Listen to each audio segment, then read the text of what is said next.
for letting me know that you got off of your phone call just to come here. I really appreciate that. Um, Thank you, Betty Joe, for letting me know that. I appreciate it. You can hear me now, right? Hello, Bossy Pants. Girl, I love that name. Oh my gosh. And that your little icon that goes with it is just freaking amazing. Okay. So what I was babbling about earlier, like I said, I was saying hello, and I was saying that we are going to be talking about my notes. That's right, Libby's notes instead of Cliff's notes about this interview, conversation, Q&A, whatever you want to call it, um, that voices behind the wall. I just have to say it like that. I'm sorry. Conducted with Mr. Don Wells. And I really appreciate them doing that. I think it is, well, everyone's got their opinions on that. Everyone, people are like, Don, you should just stop talking. That's probably true. But I am glad that I have this information because he's just digging and digging and digging, kids. He's digging, digging, digging a hole. He doesn't think he's doing that, but he is. Oh, you left your TV show? Look at you. Wow, that is awesome. Hi, Tina. And hi, Kat. And Leslie's laughing. Thank you. Thank you. I appreciate that. Okay, we got to laugh sometimes. Even though we are all here for summer, we love summer. We all see the beautiful innocence in her that every child of 5 years old has, right? And I know that we're all praying for her. We're all sending good vibes. And she's probably the first person that we think of when we wake up in the morning. So anyway, we'll keep doing that, but we're going to keep talking about it because it gets us through the day. You know what I'm saying? Hi, Lisa. Thank you for coming. Okay, so that said, I'm going to stop sharing my artwork, and I'm going to attempt to share this interview with you, complete with audio and everything. But I will be stopping to give my 2 cents, my Libby's notes. Okay. So we will be hearing about who the heck Tonie is, where did he come from, but Don brings him up. Okay. Don is like, look here, Tonie has done it again. If you caught that joke that I just made, you're the real MVP and we're best friends forever. Okay. All right, so let's go here. I clicked check audio. There we go. Here we go. Now, warning, some of this will nauseate you. I'm sorry, but I had to say it. Here we go. Is that when there was AccuSearch and the private search parties that were coming in, there's rumors going around that you only allowed searches around certain areas, but that you didn't allow your whole property to be searched. Yeah, actually, I never got to meet Dave. I called him yesterday. I talked to him and tried to get him, TBI and their information, get them their phone numbers. So we're trying to get him back. I said some things about David Rader, and I was wrong. It was somebody else that was doing an interview with him, and I didn't know who Dave Rader was at the time, but it was that other guy, and I don't know his name, that was saying that when he seen my video, his hair just stood up on the back of his arm, on his neck or whatever. You know what, Don? Same.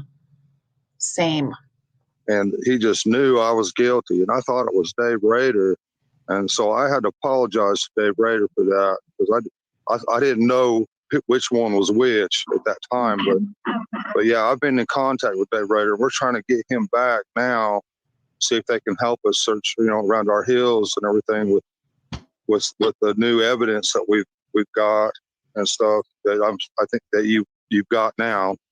I'm sorry. Oh, there's new evidence, guys. There's new evidence. Has the TBI released any new evidence? Because Don apparently has new evidence. I can't wait to hear what it is. I'm on pins and needles. Yep. So we're trying to get him back. I'm sending him all that information and everything, and got him in touch with TBI in Hawkins County. So we're hoping. I don't know if we should say anything about all that. Not yet. We'll wait. Yeah. We'll wait on that. We'll do that a different day. Give TBI a little time to do their thing. Yeah. So yeah, but you didn't restrict anyone, like you let them search wherever around your property? Oh yeah, from day one, they've been more than welcome to search all our property. They've searched it, at least 6 times, and then they come back a few more times to search. And yeah, they're more than welcome to come back. There's no problem.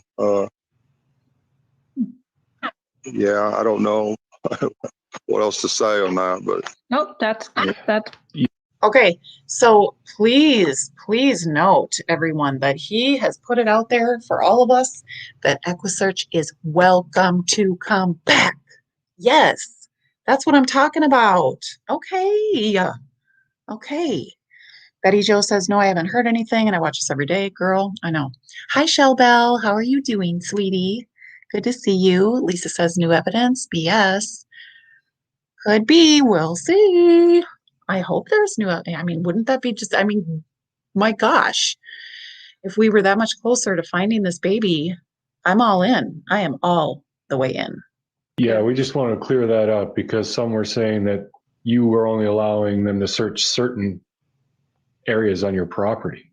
So we found that really weird. yeah, they didn't have to have any search warrants or anything like that. We haven't retained no lawyers in regards to Summer's disappearance or anything like that. We don't have anything to hide. They're welcome. Chris, on the other hand, is not welcome because he turned it a nightmare, made us look bad. Oh, guys, okay. So let's just, if we could, just roll with it. That's right. I used your name. Just roll with it because this dude really just said that Chris is not welcome anymore. And these two are laughing. Now, don't get me wrong. I do understand that these two wholeheartedly believe that Chris is some kind of master manipulator, evil something. But I don't understand why, but I know that's what they believe. And I know that Don now believes that he has been duped. Okay. No. Chris has always been about finding Summer. He still is. He absolutely, that's what he's trying to do. And with his expert knowledge, experience, this is how he's going about doing that. He's got a great track record. Of course, everyone wants to bring up that one case where he was scrutinized, but then he was cleared. I don't know, guys. But now, let me just tell you that he's also posted on his Facebook today the Brandon Dassey interview, which, correct me if I'm wrong, but I don't think that Chris Mcdana had anything to do with that interview. So I'm really not sure why Don keeps trying to bring, well, I am sure. Here, let me explain it. Don wants to keep his supporters. He wants to keep his fan club, which he does have a fan club, guys. It's a little weird. He wants to keep them for at any cost. And so he keeps posting and talking about anything that can keep him in their good graces. And so he's got to keep up that narrative now that, police set people up. Hey, listen, I am not denying that has not happened, but Don, Chris is not an interrogator. He did not interrogate you at the station. He spoke to you over the phone, boo. Okay. He didn't keep you in a little room. You are not underage, and the people that you have referenced in your argument are both adolescents, one of whom, Brandon Dassey, has a low IQ. Are you suggesting that you have special needs? Are you suggesting that you are a minor? If not, then the comparison is not relevant, sir. Okay, now that that's over with, let me get back to this. In every way. But I'm not trying to attack him or anything, but I'm just trying to defend myself, the things he's trying to say. Yeah, understandably. Yeah. Okay, now some people are pointing out that they notice on June 15th that your daughter Summer has had candy, orange soda pop, a slushie at Sonic, but people are now, I'm sure you've read, trying to say, well, what kind of food did she eat? How come there was no real meals in there? Blah, blah, blah. Do you? Oh, yeah, blah, blah, blah, because why? Why would we expect that a 5-year-old would have a real meal throughout an entire day? How dare us question that, right? Happen to know what she all ate maybe on June 15th? Did they go out to eat anywhere, have a big breakfast at home before they went somewhere, or how that went at all? I really don't have any idea on that, but usually her biggest thing that she likes is French fries. She's always wanting to stop and get a French fry and a soda.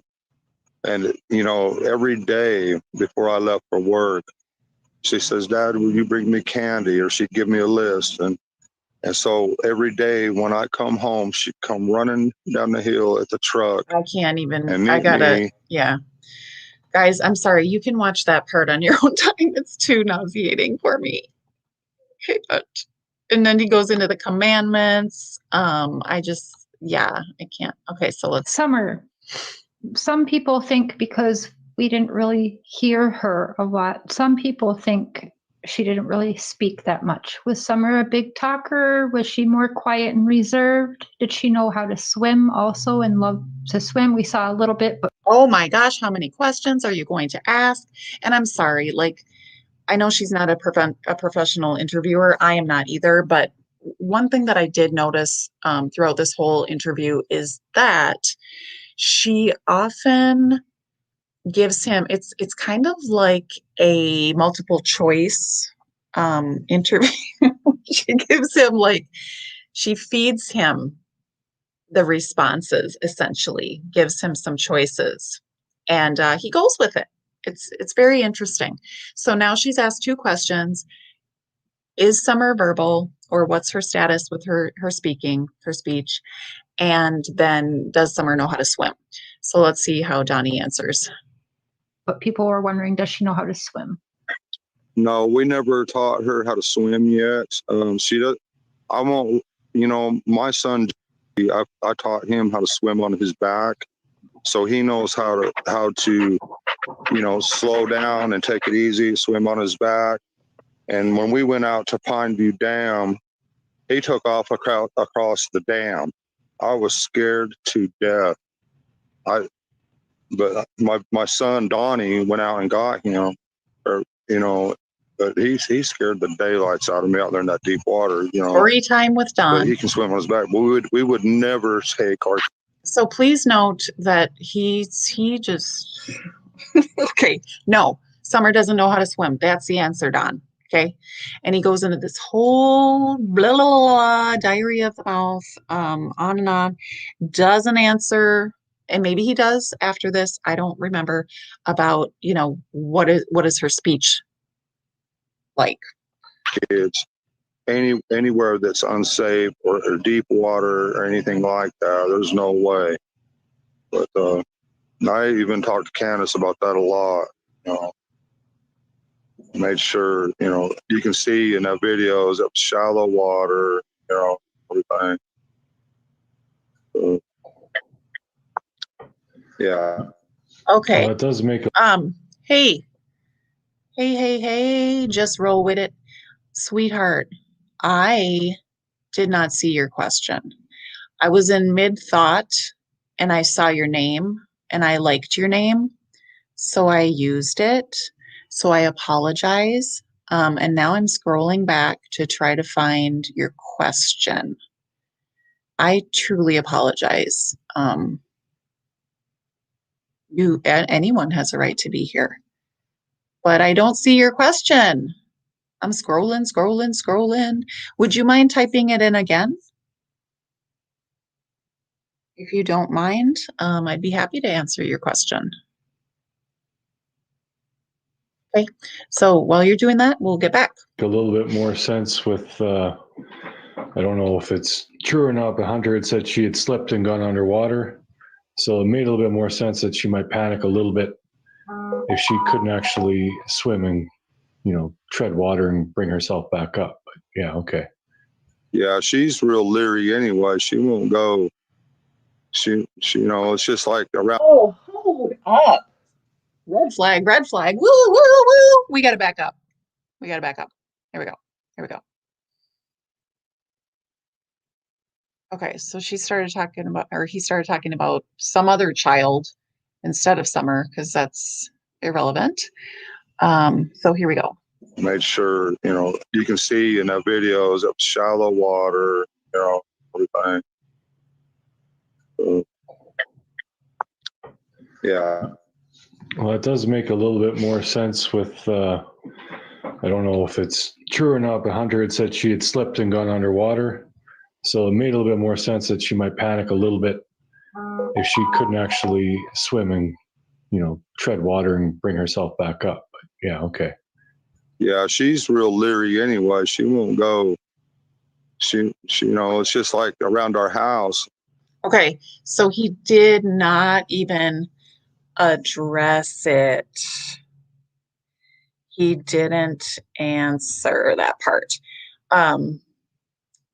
Now, did they not talk about that? I noticed that he kind of looked to the side when Mr. Cher made that comment. Just bizarre. Okay, who is Tonie? So we are gonna get to that. It comes up later in the interview. Okay.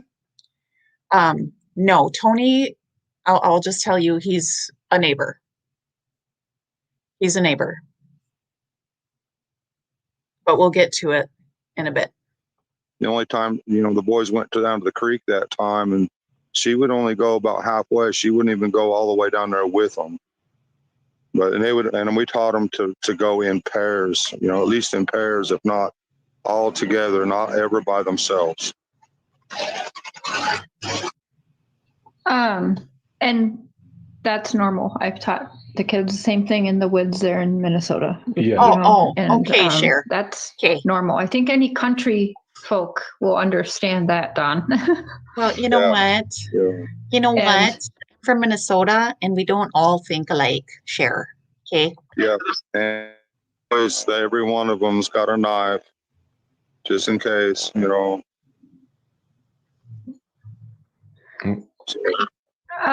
So Chris asked you to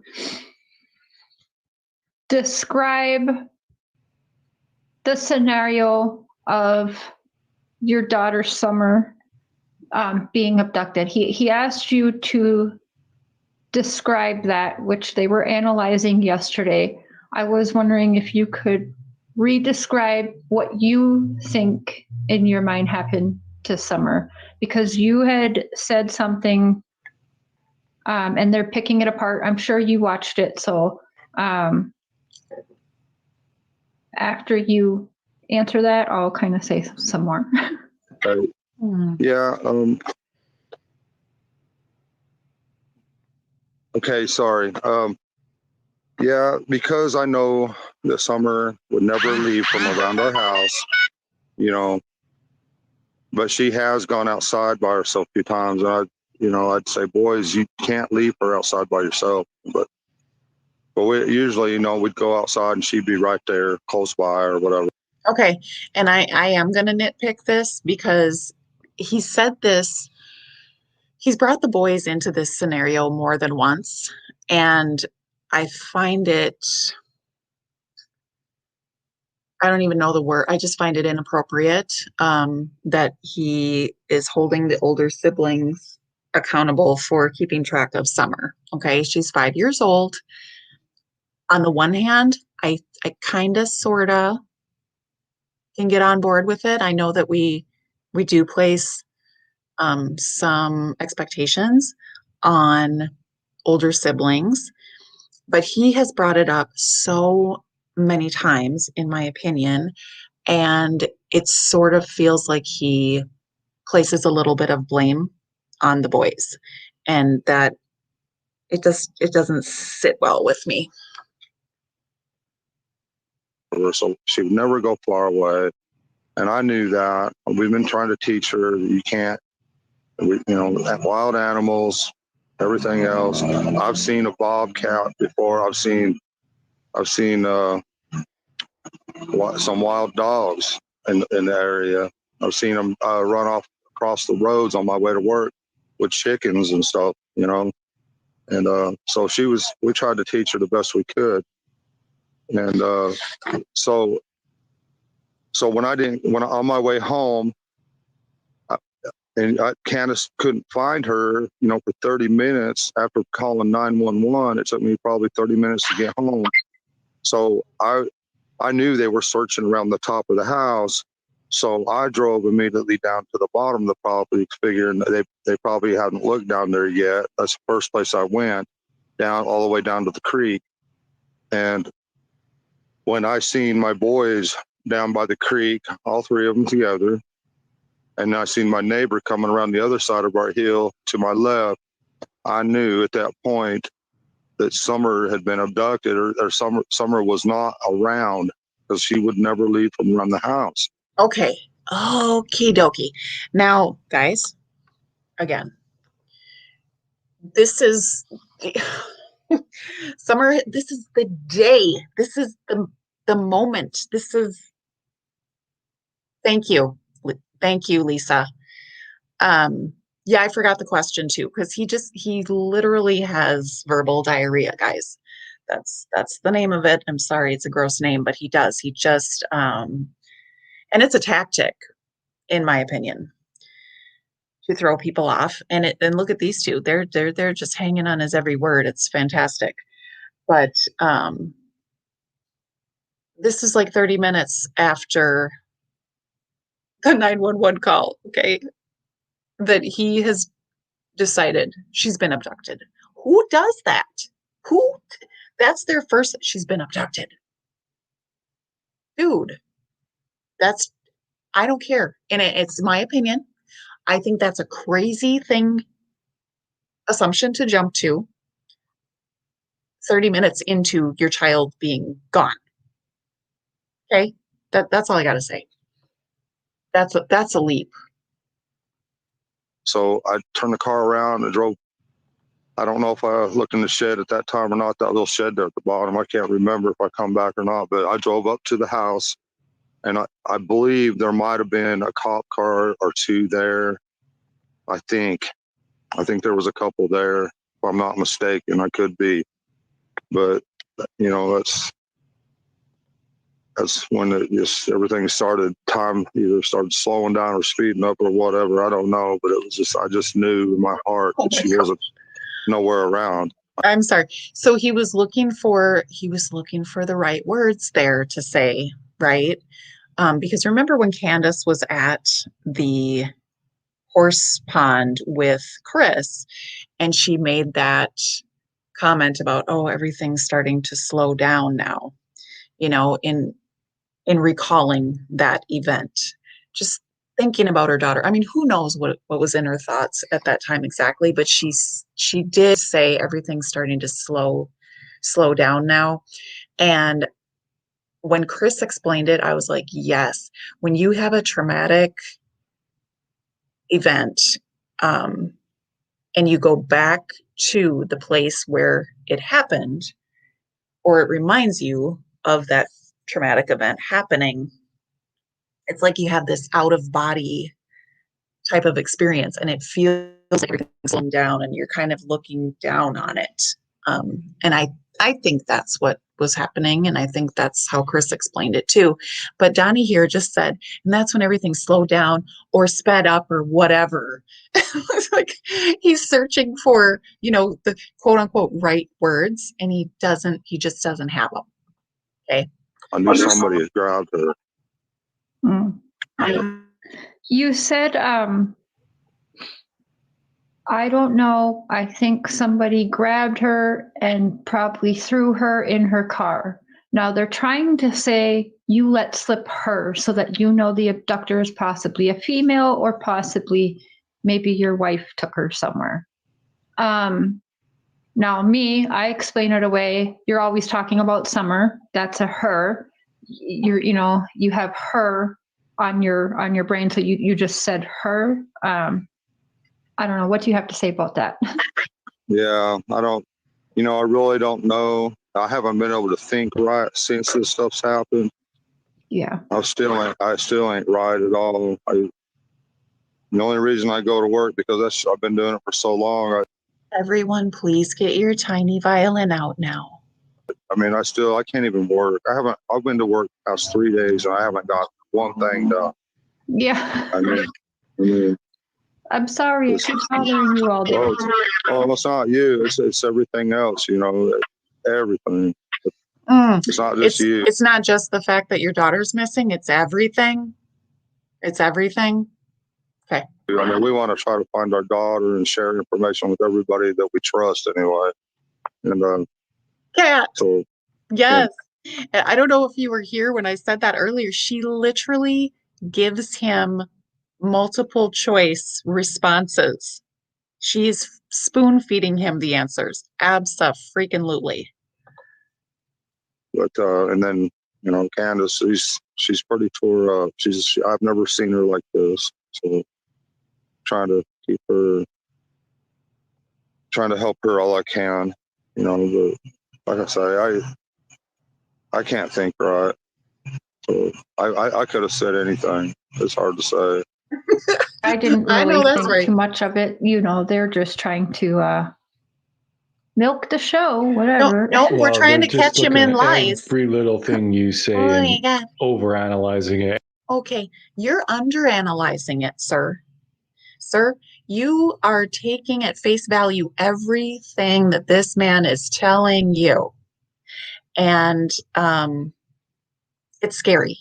And looking for things that are suspicious. But I always say everything looks suspicious when looked at with suspicion. Mm-hmm. So it's you kind of can't win in that scenario. That's the thing with the statement I made with Chris is I was, being absolutely truthful, and they can't see the truth. They can't see that I'm just being the plain truth. I don't understand that. Way over analytical and everything. Mm-hmm. Mm-hmm. Yeah. The other thing too is they're tripping up on the dogs. You're saying you're at work. Candace was gone most of the morning and afternoon to the lake, and get ready for this one, y'all. Get ready for this one, because he's gone from saying that no, the dogs weren't there that day. No, nope, not there. Okay. To I don't know. There may have been one or two there. I'm not real sure. And now he's going to introduce yet another explanation, just in case you didn't buy those two. Okay. Hospital with grandma. They're wondering, how did you know that that most of the dogs weren't around all day then, if nobody was home? Well, I don't know if they were there all day or not because I wasn't there. That's impossible. But I just noticed that they weren't around at the time when I got there. Yeah. I think one or two filtered in, but for the most part they weren't there. And then the next day they were all there because when they brought the dogs in, and they say everybody was taking pictures and everything, we had to take them all and put them in the back of our Subaru. Okay, do you see how he got away from that question as quickly as he could to go to the next day? Then all the dogs came back. Okay, so now he's maintaining, well, actually, I don't know. I don't know if the dogs were there or not because I wasn't there. So it's impossible, y'all. He wasn't there. It's impossible for him to know. And yet recently he said the dogs weren't there. Okay. So now she wants him to clarify. In other words, she wants him to change his story to make it more believable. And that's what he attempted to do, but I still don't believe it. Bourbon, so the cadaver dog or whatever, the bloodhound could do its work. So we had to catch them all. Yeah, keep them locked up. So I actually didn't even get to tell you this yet, but I had somebody email me this afternoon, and her best friend is a home health nurse for one of your neighbors. And she sent me an email and said, absolutely, your dogs are always found. In fact, her exact words were, they go to her house and they pee on her car, on the tire. Don is talking to someone else. I swear to God, Don muted himself right there and he's talking to someone else. Look. So there he's looking. Wait. Yet, but I had somebody email me this afternoon, and her best friend is a home health nurse for one of your neighbors. And she sent me an email and said, he was literally talking to somebody else. Absolutely, your dogs are always found. In fact, her exact words were, they go to her house and they pee on her car, on the tires of her car all the time. And that, yeah, your dogs are known to be in packs running all down the road and at other people's houses, and they do wander off quite a bit. So yeah, and these are stray dogs. I mean, we don't claim them as our own because I did want to interject here because I remember that Chris said that there are he counted 13 dogs, and he says that he sees the dogs going in 2 packs. Okay. So and any other time anybody has been out there, they've said that they've seen dogs. There are dogs in the pictures. So this is a discrepancy. I don't know how relevant it is, but it just speaks to the man lies. they're all our strays that we just take care of. So we're definitely not going to be claiming them and be liable for them, if you will, because there's dogs that people drop off. I don't know, and I'm not going to shoot them. So Yeah, that wouldn't be good. you want to say hi, Dave? I just know you tried to call him, so I was just trying to connect with. Right. We can Thank you. connect with later. Okay. Thank you. Is that okay? Yes, sir. Thank you. Who was that? That's my pastor, Dave. Oh, okay. I'm sorry. Nick Mount, say hi. okay. Oh, say hi for us. Yep. Maybe he'll interview with us sometime, him and Robin. Yeah. Well, him and some of our church members, Robin done an interview with Chris, I think, and now she won't want to do anything anymore either. I've been talking. Yeah. People really jumped on the hate bandwagon with her, so she's been also worried about her family. So yeah, it's too bad people are doing that. Yeah, they're just vultures. They gotta hate everything, and they're even coming out. No. So I don't like the way he's putting everyone in the same pot, because this is what I'm going to tell you. Even though I'm not a fan of Don, okay, y'all know that, and you know why? Because of what he did to his sister, and he ruined her, and possibly the other 2 as well. And I just don't forgive. I just don't forgive that personally. And it's not even for me to forgive, but I can't get down with that at all whatsoever. And it is relevant in this case. Anyone who says it isn't, I think you need to educate yourself a bit on SA with children, because a predator doesn't stop, frankly.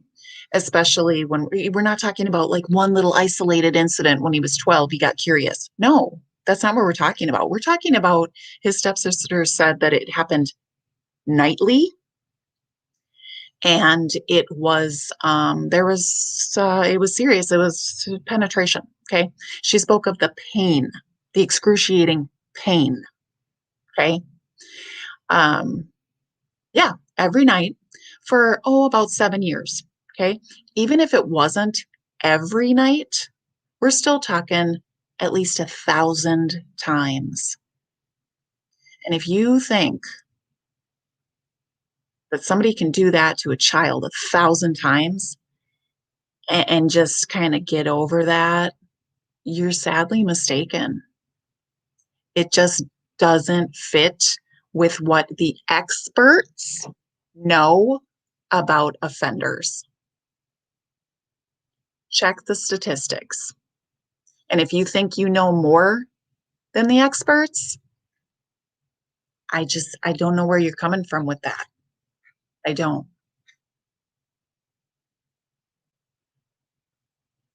Oh, shoot. See, I just got all upset and I got us all off track. Here we go. All right, now they're asking about the swimsuit. I am going to actually pass over to where he starts talking about Tonie because I want to get over to Web Sleuths. She's one of my favorite channels, Trisha. So I gotta find where he's talking about Tonie. Saying that you called her. Oh, this is an And interesting part. so he knows where I was at. But about 30 minutes, I'd say after my boss left, I got that call from Candace, and she's frantic and everything. I says, well, just in case, call 911.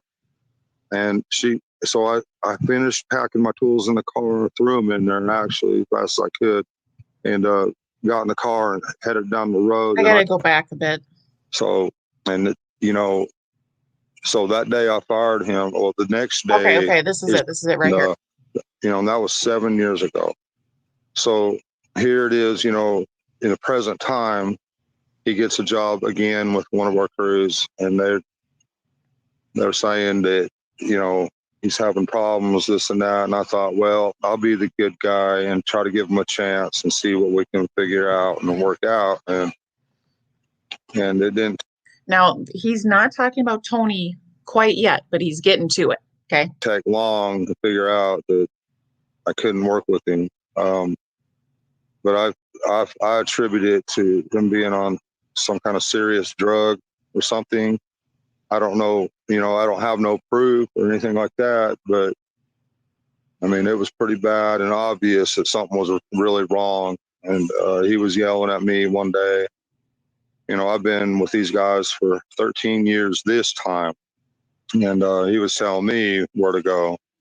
So I went to lunch and come back, and I told him pretty much where to go. And so he was furious with me, very furious. And he called my bosses constantly and told them all kind of stuff to try to get me fired and everything else. And so that day I fired him. Well, the next day is when Summer come up missing. The very next day. He has an alibi for where he was, but through some of the police agencies and stuff, we found that he does have ties with Tonie and some other of their friends and stuff. And Tonie, and then we find out. Okay. So this guy, this real bad dude, that, he gave him a chance because he's a great guy. And then he fired him. And now he's finding out. And, okay, so he fired him. The next day, Summer went missing. And now he's saying that this guy has ties to Tonie, who is an offender in the area. Now, Tonie lives, and that's the guy that tried to abduct the 12-year-old boy in Kingsport. And he had tried to abduct him 2 days after Summer disappeared. And Tonie has been staying on property by our house a mile and a half away from us, and we don't know this guy. We don't know anything about him. We just now found out he lives a mile and a half away from us.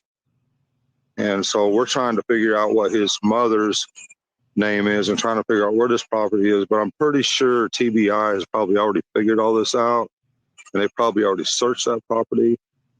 But we're just trying to make sure and do what we can, because this just makes sense. This guy, and plus he had a truck like similar. They're saying his niece got a hold of us and said that he had a truck similar to the one they're looking for, or exactly like it. But we don't know. We can't confirm all this right now. It's just all speculation or whatever. But or hearsay, however you want to say it. Somebody asked me to go back a little bit. Oops. Kind of stuff to try to get me fired and everything else.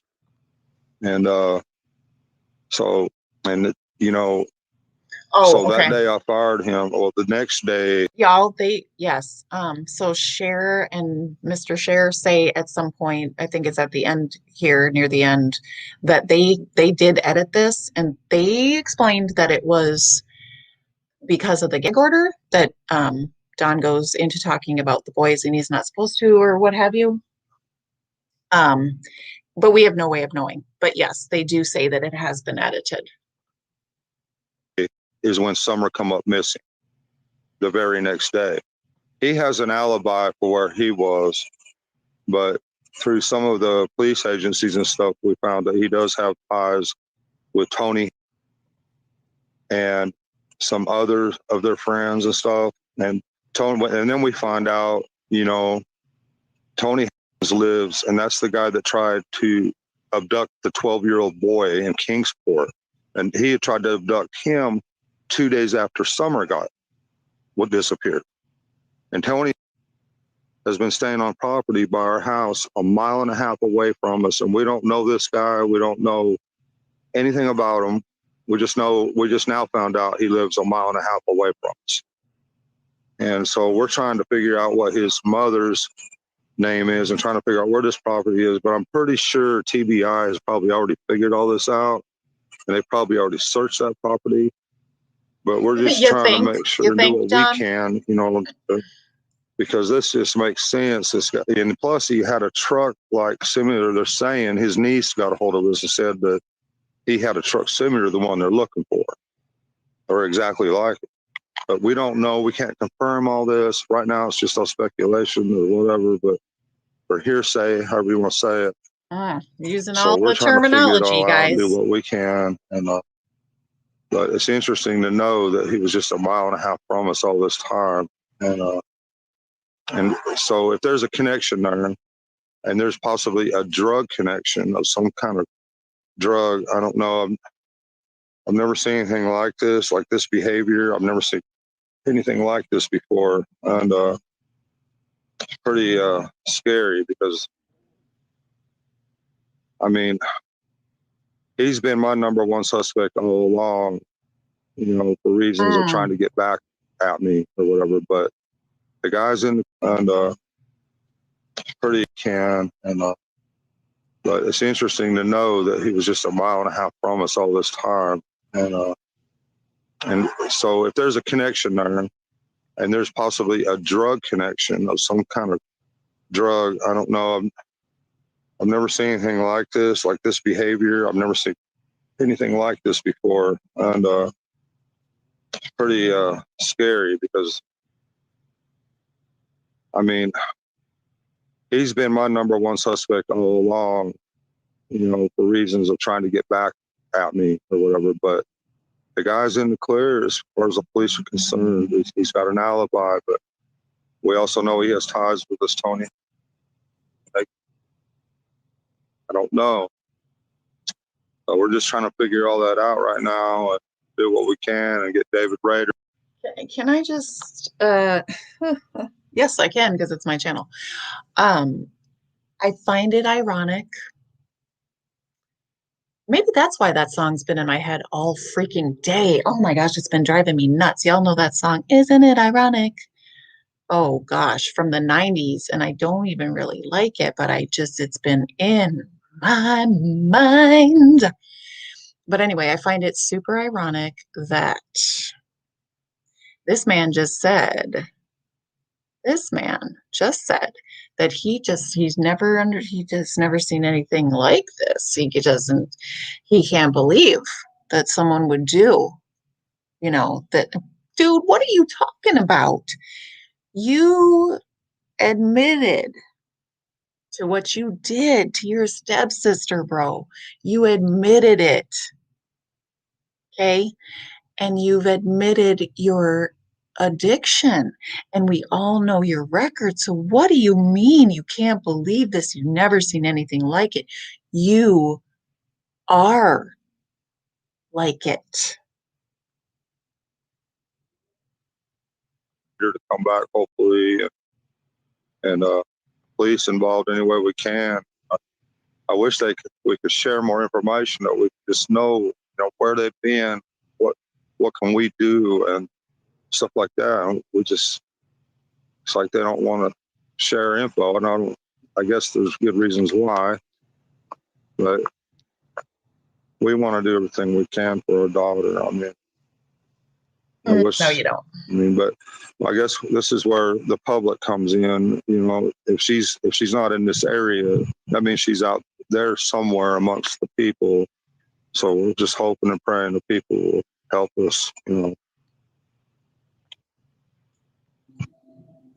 Yeah, that's the hope, that maybe someone will hear about this, see a picture, and recognize her somewhere. I mean, that would be the best way that this could come to a conclusion. That's for sure.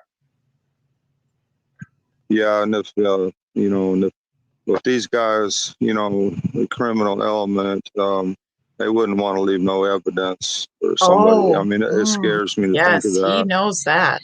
But anyways, we got to give it all to God anyway. But anyway, I mean, I don't know. I'm having a hard time with it. I love my daughter. She was my whole world. She would only come to me for the first 18 months of her life. For fuck's sake. And Can't. she had a hard time. I'm not listening to that BS again. I'm sorry. Okay, so yes, that's right, Shelbell. Let's leave that there. Yep, that's correct. Anyone who is confused, this is accurate. And you can find that Don believes that he had a consensual relationship with his little stepsister, who is 7 years younger. That's been confirmed. Okay. She was 5, he was 12. And it lasted until he was 19, apparently. There must have been a year or something that he was gone, because he had gone to prison and then came back and tried it again. And that's when she was like, oh, hell no, I'm not doing it. So, yeah, 12 and 19. Yep. Yeah.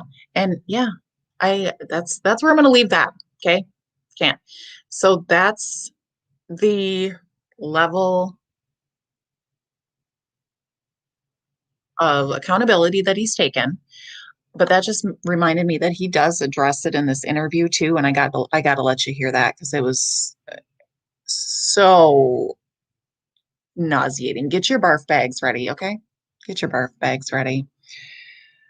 I hope I can find it. Was one of the last things. No, okay, he's gone, so that must not be.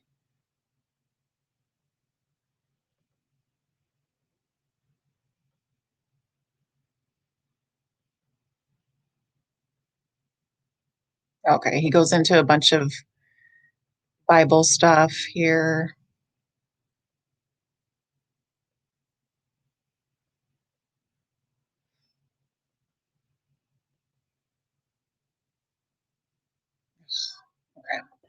Is there anything that you guys do? Are you able to maybe go for a walk together and like kind of clear your minds at all? Is there anything that you guys have been able to do to just kind of maybe escape the craziness for a little bit or anything like that? No, there's been absolutely nothing for us. For the first week or more, and still goes on. We've been on Facebook day and night, trying to get help from people to help find our No, daughter. no, And nope. You're not on Facebook day and night trying to get help done. You're on Facebook arguing your point. You are trying to make people believe that you didn't have anything to do with this. That's what you're doing on Facebook. Because we see it. We see your posts, dude.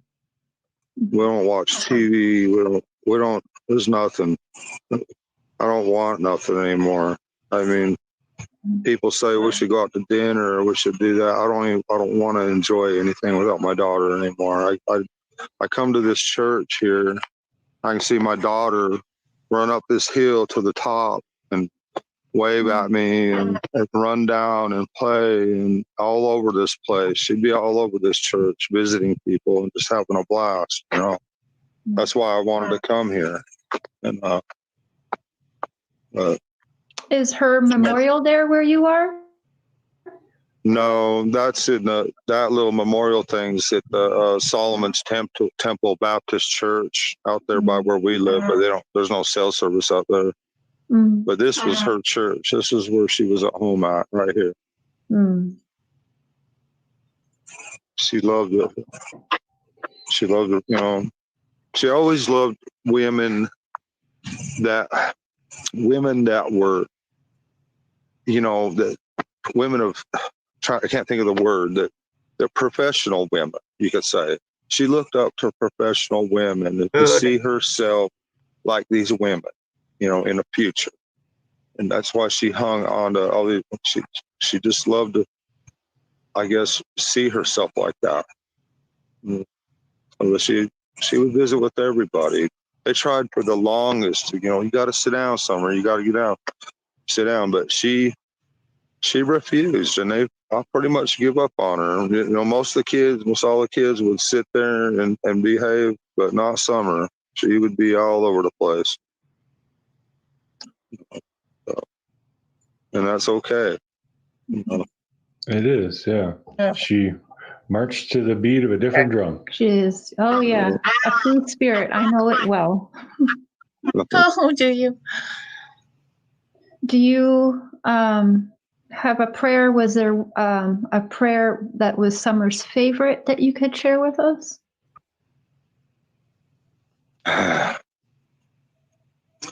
Please don't let my we daddy kept it hurt pretty me. basic with her.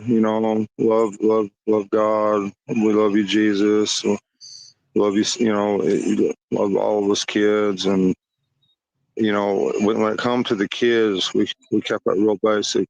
When it comes to prayers like that. So I don't really remember anything specific, but I was trying. Before all this happened, we would read out of the Great Controversy every night with the boys. We didn't Summer, and we didn't really make them listen, but we was trying to, help them understand the importance of that book in the future, because they're going to see all this stuff happen. The Sunday law and all that, it's going to happen in their time, and they're going to have to, all these kids today are going to have to make a choice Oh my gosh. tomorrow, about the Sunday law. And it could be like they might have to give up their life in order to keep the commandments. I can't. I just can't believe she's gone. Just like that, that meant a lot to me, as far as this church. So yeah, all these children here are extremely happy, and they have a private school if you can afford it. We was trying to get them into their private school because they teach, Bible principles and, the important things. And all these kids here are extremely happy. Everyone, please get your tiny violins out again, because Don wanted the kids to be able to go to private school, but he couldn't afford it because, he had to pay for a $600 a month car payment. So that's very important. but not trying to put any of the churches down or anything like that. There's a lot of good churches. No, I don't think you put anyone down. I think No, that's fine. it was well said. Mhm. Yes, everything. Well, Good boy, I Don. think Good boy. we'll just have you thank your supporters, because I'd have to say you have a lot more supporters than hate, and you already know Yeah. we're going to have the haters. I don't think so. We have to be okay with that. Whatever, let them throw their stones. But you have a lot more love and support from people, and it's nice to see it. So if you just want to, if you have anything to say to anyone listening before we end this. Yeah, I just want to thank y'all for all your support, for helping to find Summer and try to keep her at the forefront. And please, if there's any way you can help me find her, I appreciate that. And just thank you and love and prayers. Okay, I know, yes, I've made a lot of mistakes in the past. Get ready. Get ready. Here it is, y'all. Here it is. I know I've learned a lot, and I'm sorry if I've hurt anyone. I'm sorry if I hurt my sister Jeannie. I'm sorry. I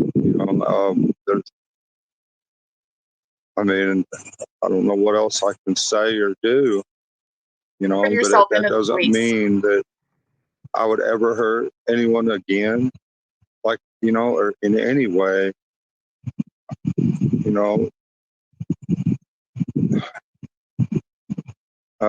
or that I don't love my daughter. I love my daughter with all my heart. I would never, ever, Nope, I don't know. Okay. So I can't. Nope. I just need to say, which I have put on the screen here. He said, I'm sorry if I've ever hurt anyone. I'm sorry if I hurt my sister Jeannie. And these two are eating it up like buttered popcorn at the movies. Barf. I was younger. I made mistakes. No. I would never make them so. No, forcing a child, that's not a mistake. Those aren't mistakes. No, sorry, you don't get to minimize that. Mistakes again, ever. All I can say is I'm sorry. There's nothing more that I can do. Yes, you can. You can I'll do whatever. Self-end. For right now, I'm sorry. All right, thank you all very much, and God bless. Thank you so much. Yeah. I appreciate y'all. We'll talk Appreciate you soon. too. I can't. I'm done. Ew. Okay. Now, before I end this, I wanted to show a little tiny bit of the interview that my girl from Web Sleuths, okay, Trisha, badass, and Amy, badass as well, interviewed Chris last night, Chris Mcdana. That's right. It was amazing. So we're going to head over there. I'm going to share the screen and we're going to watch some of that because it was amazing. Fantastic. Okay, right here. I don't know if I clicked audio. Damn, I don't think I did. Let me try again. I got to do that once every, if that doesn't happen, like what fun is it? What fun is it if I don't screw up during my live stream, guys? There, I clicked it. Yay. I went to that. There we go. Clickety click clack. Okay. Wonderful. And they have not taken anybody off the table, is the way I read that. Oh, right.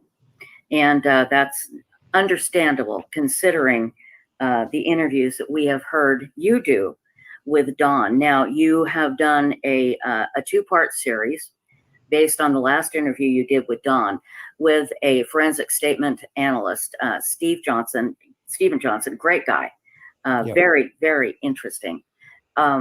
let's get right to it. Now, there's questions on the timeline, and I'm going to get to those questions in just a moment. But I want to talk about Don. He's the big, you know, Big cahoon the douchebag. big person in the room here that we need to discuss. And I don't know how to put this without I love sounding Trisha. just, I don't know. I'm trying to be professional, but it's Well, really we have, I'll help you. It There's sure two is. issues. There's two issues here. hmm Okay. And the second issue came as a result of the first issue. The first issue, is he involved in any way, shape, or form with his daughter's disappearing? That's the first question. Okay. Correct. Right. That is an unknown hmm at this point. We don't okay? know for a fact. We do not. That's what I'm going to say about that piece of the puzzle. Okay. Okay. Right. The second issue here is predatory sexual deviant behavior. Correct. SA.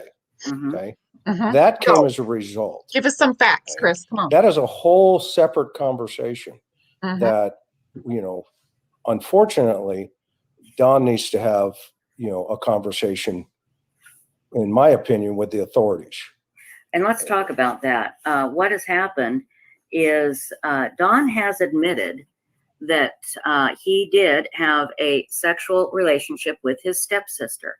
Now, is it true that the ages when this started, the stepsister was 5 and Don was 12? Is that correct? Because I'm hearing all different kinds of ages. Correct. There are two stepsisters. Okay. And there are 3 victims that I know about. hmm And Don even mentioned, you know, that other girl in the interview with me. Okay. Right. Who he's referring to is the friend of Jeannie, his stepsister, hmm who spent the night at Jeannie's house. And Jeannie asked her, would you please stay in the lower bunk, because they have bunk beds. Okay. Because she knew that Don was going to come in and try to assault her. And by the way, I want to be very sensitive to anybody in your room here that may be a victim of SA. My heart goes out to you. I have been hunting these guys since 1979. That's when I started hunting these guys, because my son, who is, you know, now 40 years old, okay, was almost abducted in front of our house. I saw the car pull up, the door opened, and my son was riding a big wheel at the time, and he almost got into the car, and I happened to see him. And I ran out of my house and I chased that car, and I made a deal to the heavens or the powers or God. And I said, you give me an opportunity to hunt these guys down, I will do it for the rest of my life. Okay. Amen. In 1982, I found myself in the police academy. Okay. hmm And I have not stopped. Okay. And so that's the problem. That's the third victim that we know of. And I know there are more. Okay. So the first victim, Jeannie, was 5 years old when this began. Okay. I have interviewed her extensively, long before anybody knew, you know, what time it was here. hmm Okay. I believe her. She is a victim. Okay. So I'm not having, you know, a lot of warm and fuzzy here, No. Right. you know, with None. somebody that, you know, who may have been 12, okay, and then throws out this idea that, well, you know, she's to blame as much as I am. She's as guilty as I am. My God. Well, last time I checked, Summer, as an example, was wearing Paw Patrol pajamas. hmm Okay. She wasn't having sexual fantasies My Right. gosh. Right. about a 12-year-old boy. Oh my Exactly. gosh. That just. So oh that gosh. lasted from the age of 5 to the age of 12. hmm Now, the interesting dynamic about the internet today, and you, I just gotta say, the way he just made that analogy, that really put things in perspective. Y'all, did y'all pick that up? YouTube as a whole, okay, we have to make a decision. are we saying that it's okay because he says I was young, that 5-year-olds are now available for sexual predator behavior? Not even close, because it So- continued until he was 19. Correct. He knew better. And He was and that's when the second victim happened, actually, with her, because she was 12 Mm-hmm. and her girlfriend spent the night. And he came in the middle of the night. I'm trying to find that girl. I've got some leads going. Okay. But I'm trying to find her. Okay. Because she's been living with that for 37 years. Oh my God. It's crazy. And now this is just the tip of the iceberg, by the way. Right. Okay. I know some other stuff, and he knows that I know. And that's been kind of the game of cat and mouse here, which, Well, I'm used to it. Well, yeah, and I can tell that that Don thinks he's the smartest one in the room, He sure does. he thinks by explaining these stories and saying these over explanations that is going to fix everything. No, because let's face it, Chris, in his life, he obviously has been a bully. According to Candace, he has abused her as well. He admits that he's made mistakes, but that's the thing. And here's the problem I have, and I'm sure you would agree with me. People seem to be lining up behind Don as this guy that's being persecuted. No. He abused a little girl, 2 that we know of. And he was 19 and 12. Just remember that, people, and go backwards. 18, 11, 17, 10. It's not right. Thank you, Tricia. He's a predator, and he's admitted it, and he tried to blame his victim. We heard it ourselves. She's just as guilty as I am.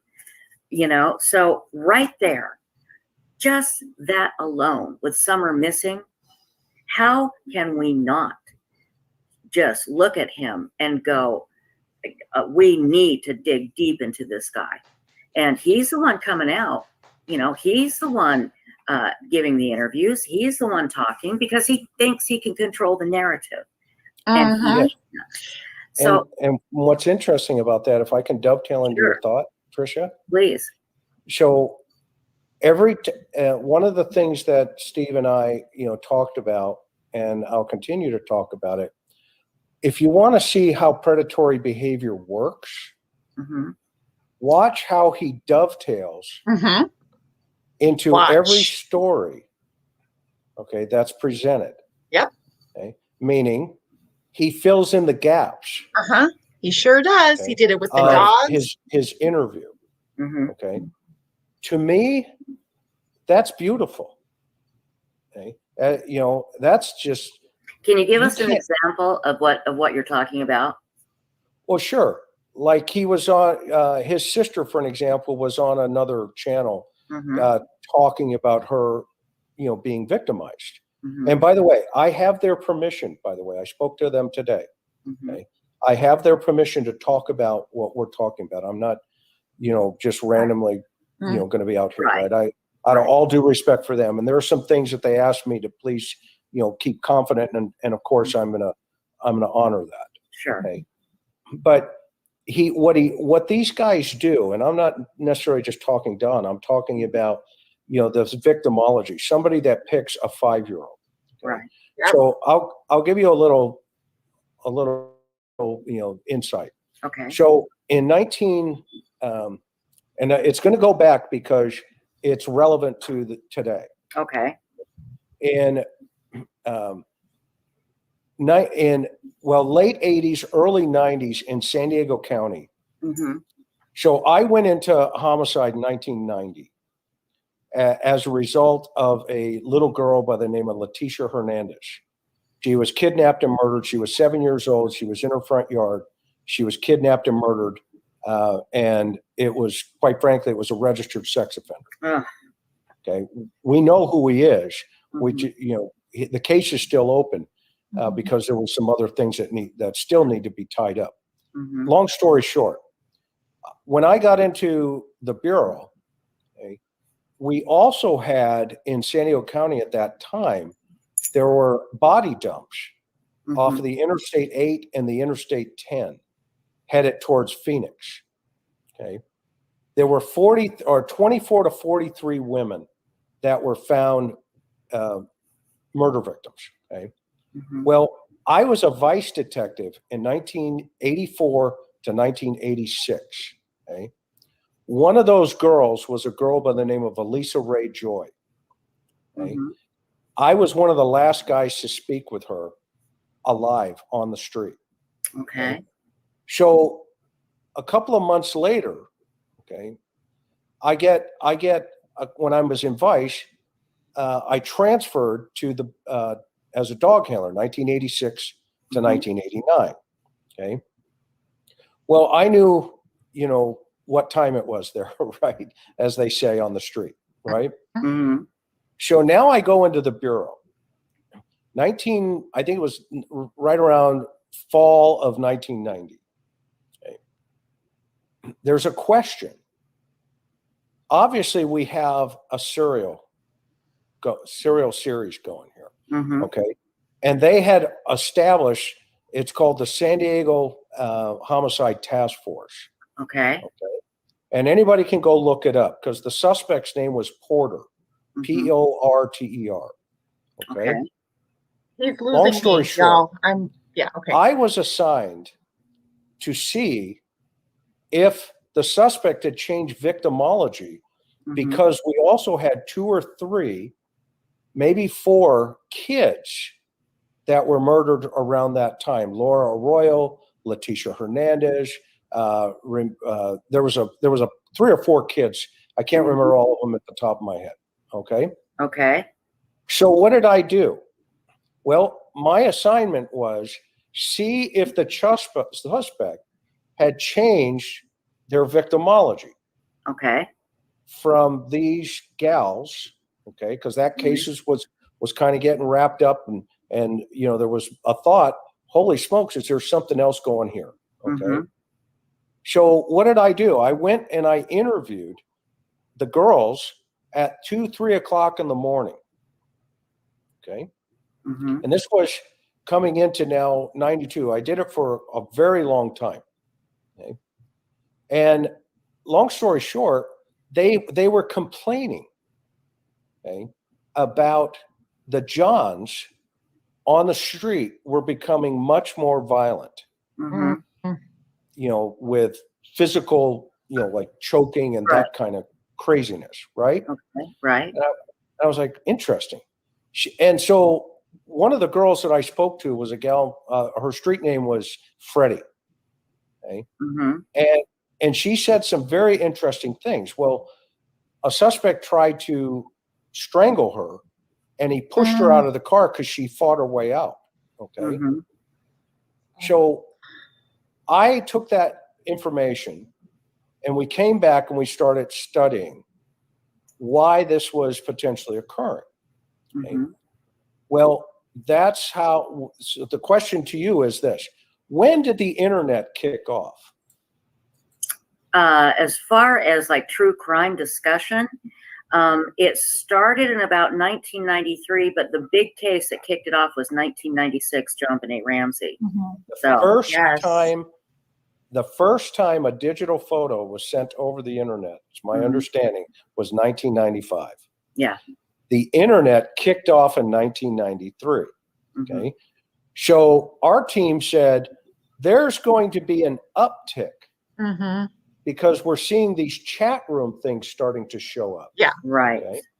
So now you have to think for a second. Now, when 1995 comes around, I had an analysis and a prediction. And that prediction was we will see the advent of the white collar intellectual predator. Mm-hmm. This was 1995. Okay. My hypothesis and theory was that an intellect, i.e., the guy who used to go at 2, 3, 4 o'clock in the morning for the girls at 2, 3, 4 o'clock in the morning Mhm. no longer had to do that. Right. They Right. could go to the chat room Mhm. Yep. and have a conversation with their victim. Right. Well, nobody thought about, what about that really creepy guy? The one that you women know, you have that, my wife's, my Karen says, no, that guy's weird. I'm like, Yeah. Oh, you can feel it. You can feel it. you Absolutely. know, There's a you feeling. know. And by the For real. way, for the record, I don't want to be that guy tonight No, talking you're not. about this. Okay. You're Okay, not. We know. We know. We know exactly. You're the good guy. Well, I'm the good guy. Okay, so that said, okay, the thought process here was, where's that guy going to go? Now, Mhm. who I'm talking about there, not as extreme, obviously, but guys, your local registered sex offender. Yeah. Okay? Real You're yucky. the guy. I'm sorry, Amy, is your daughter? No, I should have said. I'm in SA. a kid safe area. I'm in a I kid safe forget area. I'm on the internet. No, Okay. no, I'm sorry. I hope. No, no, it's no, no, okay. no, no, no. Okay. No, we're good. Okay. So where does that creepy guy go? Mhm. Where do they go? Okay. Well, now they're stuck in a visual voyeurism role. Mhm. They're watching all this charged information Mhm. come in front of them in these chat rooms. Right. Mhm. And they're filling this Mhm. Their brain is starting to really work overtime. fantasy. Everything is Mhm. the fantasy. Okay. And Right. remember, it's like blocks of behavior. Okay. Gross, Mhm. gross, gross, gross. Well, that has to go somewhere. Yep. Okay. Well, and think about this. So let's say you have the doctor, the cop, the lawyer, the whoever, right? Because these Mhm. guys are in all flavors at 3 o'clock in the morning. We used to hook them up all, we'd have John programs every Friday and Saturday nights and just Mhm. roll them up. And you'd go, seriously, dude, you're a brain surgeon? Oh, good Lord. Do you know what I mean? Yeah. Very Okay. scary. So Very now, scary. now picture this guy in a chat room. Mm-hmm. And their victimology is a 14-year-old. You don't want to go with that guy, And so now Mr. Creepy Guy is competing for the same victim Ew. Right. with all of this charged energy happening. Mhm. That turns into frustration and violence. Right. And that's what we saw, what the girls were seeing. Those were the guys that were coming out. And one of those guys was Porter. Okay. And now here's the backstory. His sister worked at my agency, Mm-hmm. Oh, wow. and he Okay, used her vehicle. Taking us all over the Whoa. place. We just Right. okay. Man. So now you have a tidbit. We've entered a Okay. rabbit hole. Okay. Now let's fast forward. 1998 comes around, and the show To Catch a Predator with Chris Oh. Hansen. Big success. Big hit. My phone went off the rack. Mm-hmm. Okay? That was a My great phone was show. ringing and said because my nickname was McNuggets, because they couldn't pronounce my name on the street. They'd say, "Hey, Uh-huh. McNuggets." I say, "Hey, what's up?" And so my phone went nuts. Holy Mhm. cow! Okay, man, you nailed this. And by the way, I was supposed to teach in October at the ICAC conference in Washington State. Mhm. It's held every year at Micro. I would like to take this time to remind you that Mr. Don Wells offered to play the part of one of those creepy guys. I think you play it very well. Microsoft, and I teach, behavior in relationship to this problem. Two Right. cops, by the way, two PD. Okay, I'm a lecturer. Okay? So, and while all these other kids are playing out here, this is not my first rodeo, and you will hear that on some channel somewhere, I'm sure, tonight. So we'll let that rock. But the idea here now is, let's fast forward back into summer for a second. Okay. So now we have to ask ourselves, does somebody just randomly say, well, it was her problem as much as mine. Oh, No, that's not a random thought process. That is not a random thought process. That's blaming the victim. Big time. Big. Okay, so keep in mind, Chris, he is an expert. Okay. And now I sound like him, okay, because he says okay a lot, but not only does he do these interviews, but he has expert knowledge of the mind of a predator. And that's what he's speaking from. So he's got all of this background of not only dealing with these guys, but he's got the book knowledge too. So for people who are saying, oh, that doesn't mean, oh, he did that, so that doesn't mean he did this. What are you basing that on? You're basing that on your uninformed, uneducated, frankly, opinion. Okay. And I don't mean to say that you don't have any education. What I'm saying is that your education is not within the same realm as this man. I am not educated in the same realm as this man. But I believe what he's saying because of his experience, direct experience, and his education behind the behavior of these predators. Big time. I mean, Don has just, again, he thinks that he can talk his way out of this, and he's talking his way into us all realizing that he is a sexual predator. We're hoping that Utah brings charges against him for this. And now you have to ask yourself, okay, he went after a 5-year-old when he was 12. Does that carry over, Chris? Oh, absolutely. It is learned behavior. And there's a couple things in there in that statement, and you'll see he talks about his stepfather, I believe. I have to go back and read it again. So, but he said, molesting my sisters. Okay. So now you think about that. Okay. And if you think about, somebody asked me a question one time about, Dugard, right? That guy. He says, well, what about Dugard, right? I said, ask his father. This behavior, okay, is learned, okay. It's observed potentially either through pornographic material, if I can say that. Can we say that? Absolutely. Yes. Okay. I'm not monetized, so YouTube just, Okay, I'll say inappropriate. When you hear inappropriate material, that's what I know. Okay. Okay. So all of that fuel, okay, where did that used to be kept? It was behind the counter. But yeah, you had to go to a special store, and you had to go late at night so no one could see you go in. It was hidden. It was zoned. It was zoned. Porn, and right? now porn it literally was zoned. Yeah. At everybody's municipalities would zone it. Well, the internet changed all of that. Go. Now you have windows into some of the most horrendous materials that are available. I'm sure.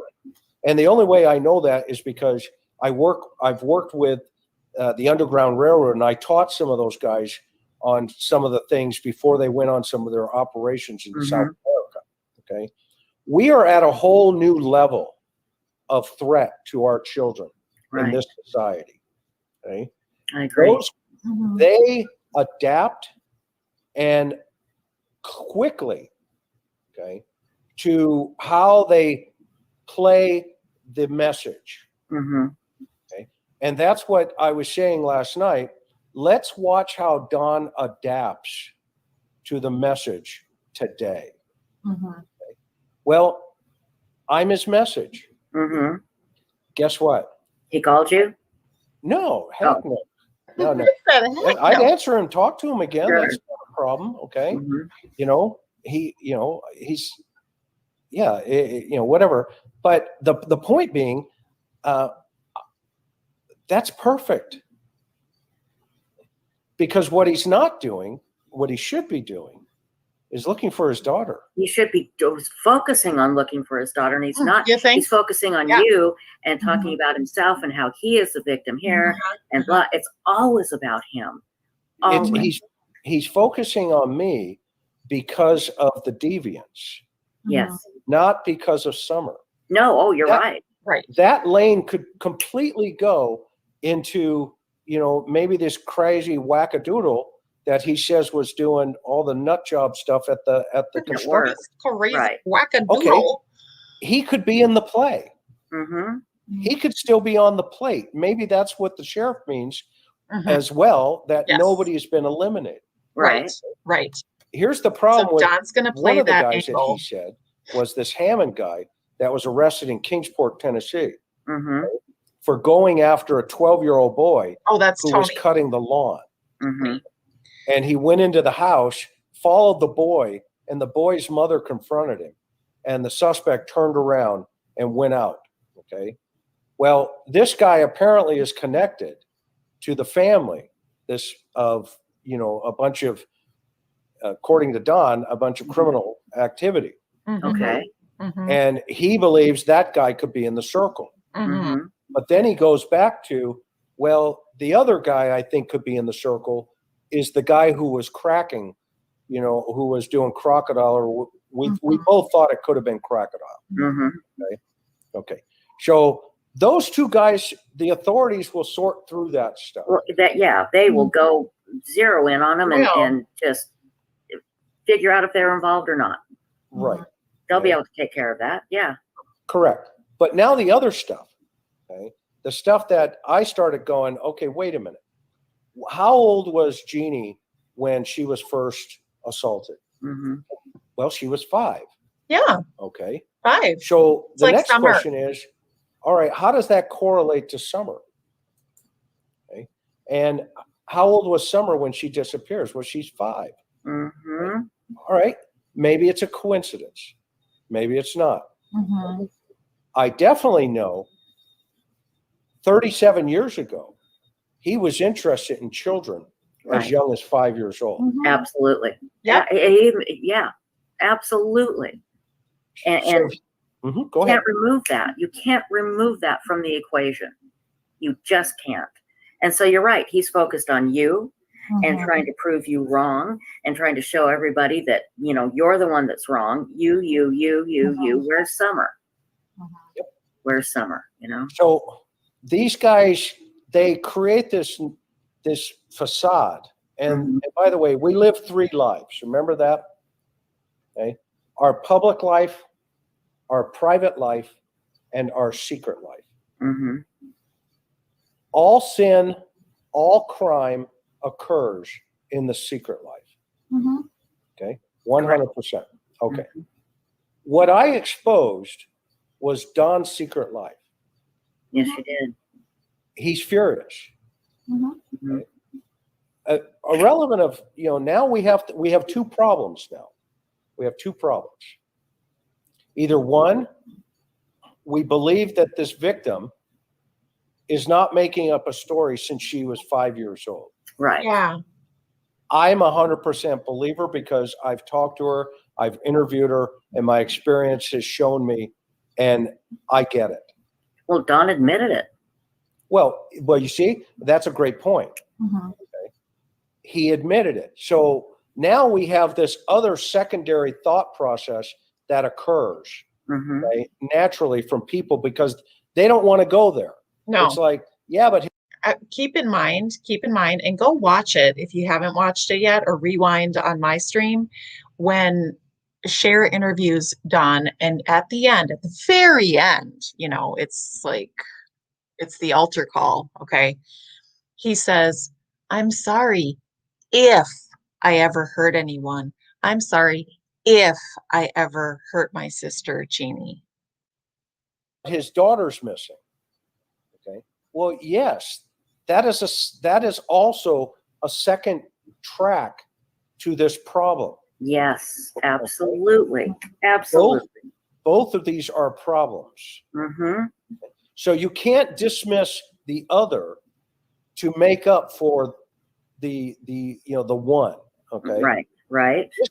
This train has two wheels, and you have to say to yourself, both of those wheels belong on the track. Mm-hmm. Anybody who doesn't do that, well, then just look at their history. Right. Right. Well, if we could get to some specific questions about the Summer Wells case, Sure. is that about Dawn and and if there's something that you feel you don't want to answer, Chris, that's absolutely fine. We understand. Okay, because there's so many questions and so many things we need to clear up, and I'm hoping to do that tonight. But what you just told us makes perfect sense, and I hope everybody, if you missed a part of that, go back and listen, because what Chris just laid out for us is why it is extremely important that we look at Don's background and what he has admitted to. Why is it important? Whether go ahead, Amy. No, I was just gonna say, because I get a lot of flack. I've been saying this over and over again. The reason why it's important is because this isn't a carjacker. This isn't somebody that runs red lights. This isn't somebody that gets in bar brawls. That's right, Amy. Say it. Those things can be habitual, but abuse of this kind is repeated over and over. Every time they have the opportunity, they cannot say no to it, and that makes him a bad person. Sure. Yes, exactly. There's no, like, for me anyway, there's no gray area in that. No. Right. Doesn't mean I think he did anything to his daughter or has anything to do with it, but it does lend to his character. And on top of that, you have people saying, well, he said he was sorry for it. He's not sorry for it. He's not sorry. No. He made it sound like a 5-year-old was winking at him and seducing him. Right.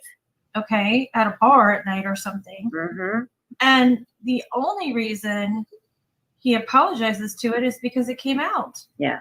He had to say something. He had to do something. Exactly. Otherwise, he thought it was just fine in his mind. Yeah. It was her fault too.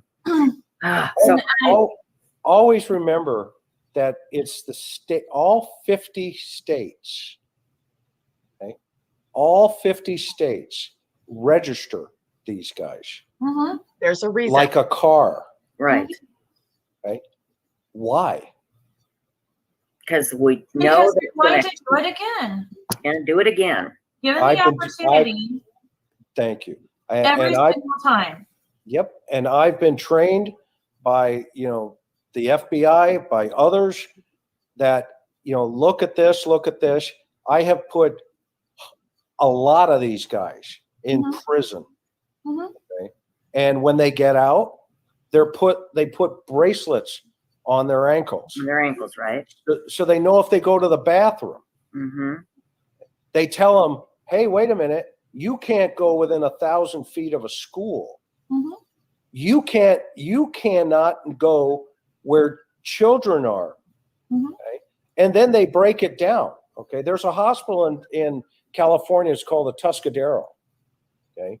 And that's for the sexual deviants, criminally insane combination. Okay. Where these guys are just so dangerous. Okay. Now, Don doesn't fit that profile for the record. Right. Okay. Right.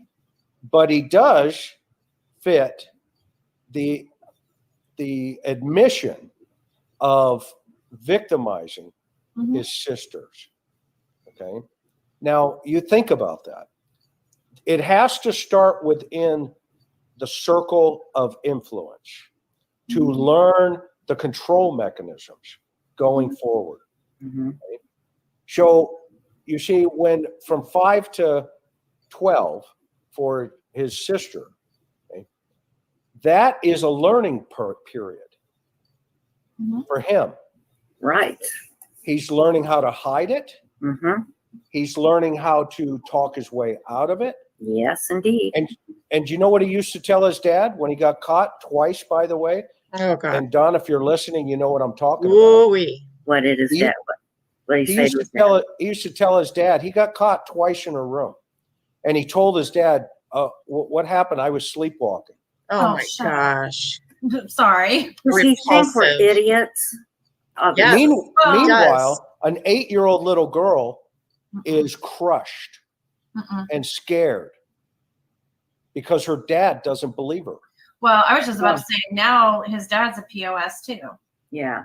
Well, I'm going to leave that for the family dynamics. I'm talking, Yeah. but That's me. you go, That's me. Amy. Yeah, you go, Amy. That makes You me go. mad. I mean, you leave it. You're put on this earth, and you have children, and you're supposed to protect them. Mm-hmm. You're supposed to you protect them. You don't. You don't like. I have zero tolerance for it. None. Like You and me both, man. mm-mm. It can get all of us going in a rage here very, very quickly. Well, I don't want to do that personally because that's not my MO or my style. I am literally trying to connect the dots about Little Summer. Yes. Okay? And there are 3 or 4 scenarios that could play out in my mind, as well as I'm assuming, other folks. Okay. Mhm. And we'll see how it's going to play out. Mm-hmm. But it's important to look at the background and look at Don's background and Don's behavior growing up as an adult and in this situation. And if anybody doesn't think that's not important, then I don't know what to tell you. I can't, Yeah, there's for real. a bridge There's to nothing sell else you to say. somewhere. Well, we were even saying before we went on tonight that, like, in some ways, what Don has done is tied with like the most egregious thing you could do with another human being, Mhm. because it's another kind of destruction and death and Right. violation. It And is. Well, yeah, and it's relevant. I mean, look at It BTK. is. He learned how to tie knots in the Boy Scouts Mhm. as a scout leader. Okay? Now, if you didn't know that, okay, when they arrested him, right, when they sat down with him, and they said, "Where'd you learn how to tie knots?" Well, they already knew that he was a scoutmaster, Right. and he laid it out. He said, "Dude, well, let me show you." Okay, well, it just happened to be the same kind of knots that his victims were tied in, right? Oh well, see, that's right. That's why it's relevant. Where everybody's going, why is that relevant? Okay. Mhm. It's relevant because you have to, in order to understand the hunter, you have to understand the victim, the Yes. deer. Right. Okay. And we'll get into that with Barry, but this is the same principle. You have to know why the hunter sees what he sees. Okay. Why they prepare. And when we do a class, when I've teach, I ask people all the time. I put up on the board 58,000 times 10, 58,000, into 10, right? Mhm. And I ask these seasoned guys, what is this number? And they all look at you like, huh? Okay. And I said, okay, I'm going to give you a hint. That's how many men and women were killed in the Vietnam War, approximately 58,000. Mhm. And then I put a second staggering statistic up, 18 to 23 times 10. Okay. And I asked them, what is this? And they all scratched their head. And I said, these are the victims of homicide in the United States of America in 10 Wow. years. Wow. And then the lights go on. Mhm. Okay. And we talk about this tunnel vision. Correct. And then we talk about the whys and the hows and Mhm. how you separate and why it's critical. Okay. Because what's happening in the public forum and even in our chat rooms, okay, is exactly what happens in law enforcement agencies. Mhm. Yeah. One or two people get into this. This is the way it happened, and that's the way it happened. And that's it. Yeah. And then they don't move from that. And they need to move from that. Absolutely. They need to move out. So Trish, Yes. go ahead. I'm sorry. We are getting tons of really great questions here. But first, let's take it to the part of the day where Candace said she walked with Summer over to the house, told the boys to watch her, went back to her mother's trailer for, what did she say, 2 or 3 minutes, and then went back to check her. Question: is it probably very likely that it was much longer than that. And Candace just lost track of time or just doesn't want to admit it, that she was gone a lot. I mean, why go back to her mom's and go check 2 or 3 minutes later? That is such a ridiculous little amount of time for somebody to come and grab her. And they can't. Or did it even happen at all? Yeah, did it even happen at all? What do you think? Well, you know, my 2 cents is, could that have been a possibility? Mm-hmm.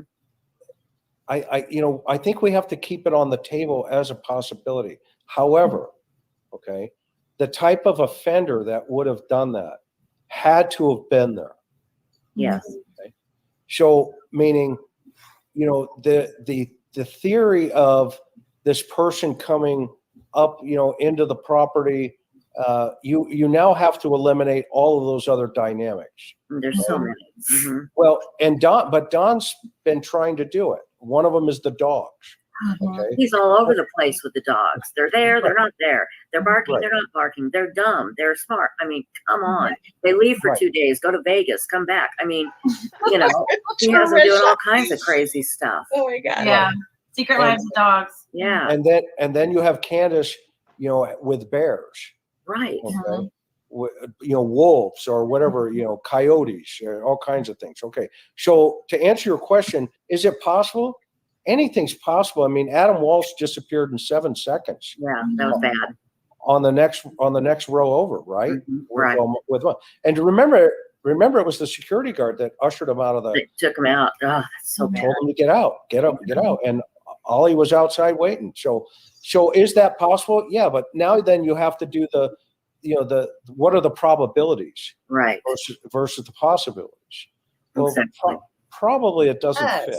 Yeah, Right. not much Well, at she was all. probably doing a little bit more, you know, and just lost, you know, track of time. Right. There's been a lot said about Don being at work. A lot of people believe Don was never at work. He was at home, and he tried to make it look like he went to work.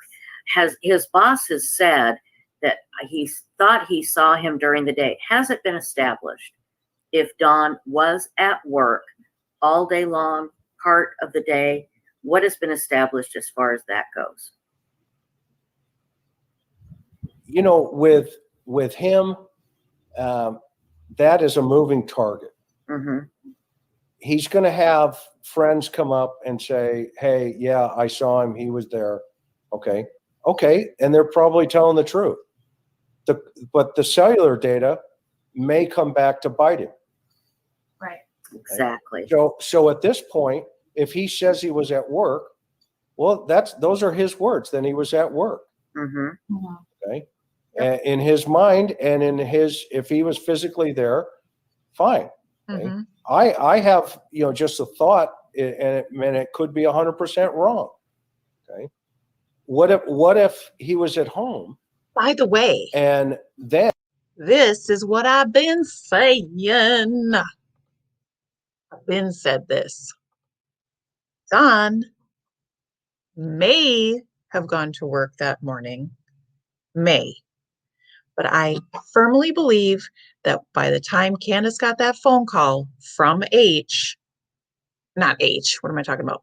When Candace was with H and she got the phone call from Don, I believe Don was at home, and I believe that's why he called her, because I think he was like, when are you coming back? Like, because remember, she said we didn't think we were going to be gone all day like that. Okay. She thought she was just going to go pick up her mom, but then she ended up going to get Hunter and all this running around stuff, Sonic and hippie places and whatnots. So Don calls. I believe he's at home. And then later, whenever stuff went down, he had to have his alibi to say he was at work. And I think that's when he went to work. And I think that's why he took the Subaru. Because he wasn't going to be doing any drywall. he went to work. Is that a possibility? Absolutely. Oh yeah. Sure. So there you go. Okay, that's good. It's getting a lot of things cleared up here, which is good. has Don passed a lie detector test, or has he just said he has passed it? Well, I don't know if I know he said that Candace took a lie detector test. And Candace said she passed, right? The second time. Yeah. Yeah. She said she couldn't take it the first time. Right. And then she took it the second time. I do know what was in their system, both of them. Oh, I want And to I'm know not going to so say badly. what it is. Okay. Do you know if Don took a lie detector test or not? I don't know. Okay. What about the Subaru, the red Subaru? There's been a lot said about that. Why do you think Don took his tools and put them in the red Subaru? What scenario would that involve? And then use this red Subaru, which he brought up several times. He has to pay $600 a month for, and it's a new car.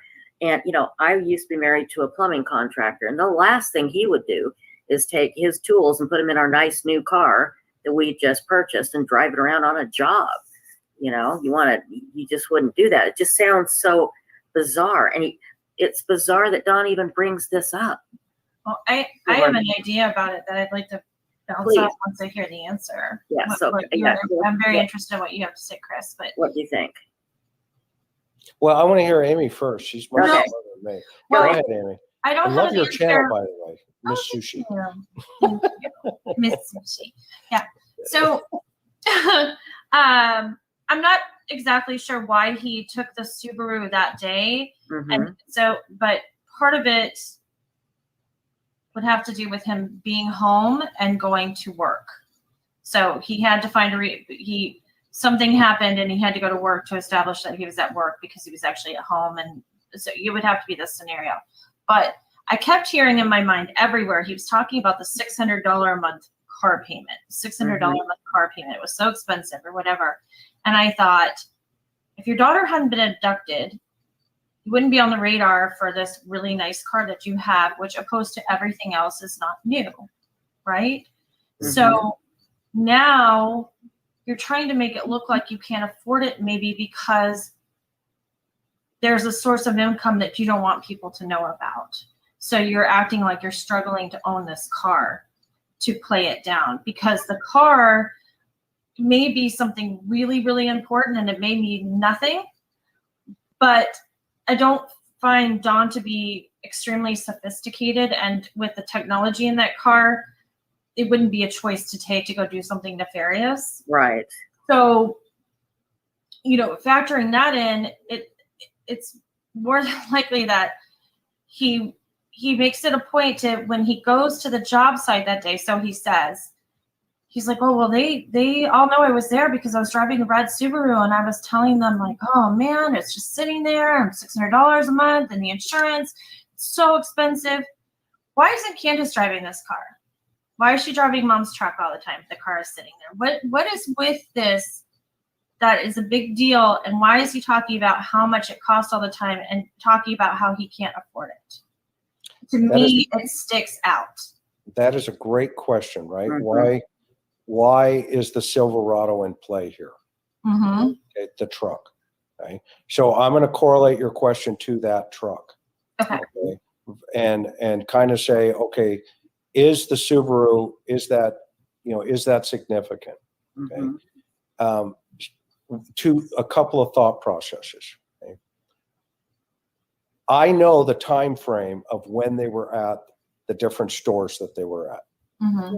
I'm not going to reveal that because I know the investigators know it, and I'm not going to compromise anything. Okay. Of course. So, but okay, they were actually inside the store.